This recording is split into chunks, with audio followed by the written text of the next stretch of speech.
है दिदी साह्रै दुःख छ है तपाईँलाई आम्दानी कति हुन्छ हौ यो कुखुराबाट आम्दानी छैन है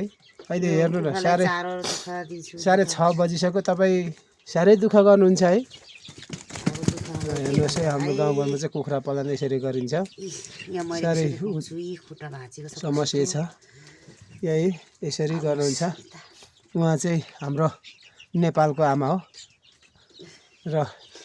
उहाँ कुखुरा व्यवसायिक के गर्ने यस्तै छ दुःख सुख जिन्दगी चलाइरहनु भएको छ अहिले उहाँ चाहिँ माथि गाई बस्तुलाई घाँस लाएर भर्खर आउनु भएको रहेछ बत्ती बालेर मोबाइल बालेर टर्च बत्ती टक्क कुखुरालाई चारो दिँदैछन् साह्रै समस्या छ उहाँको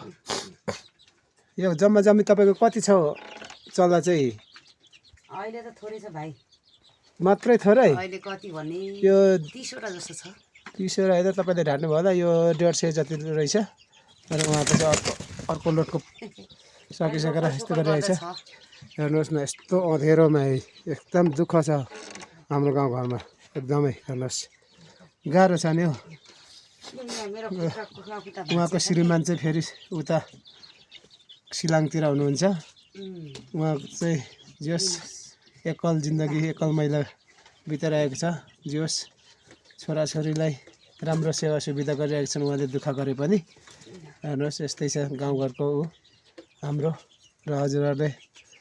यसो हेर्नुहोस् दुःख कसरी गर्नु पर्दो रहेछ एउटा नारी भएर पनि उहाँले जोस्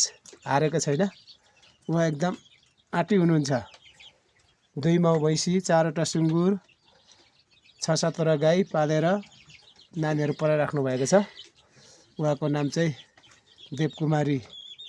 राई मगर हो उहाँको माइती चाहिँ पश्चिम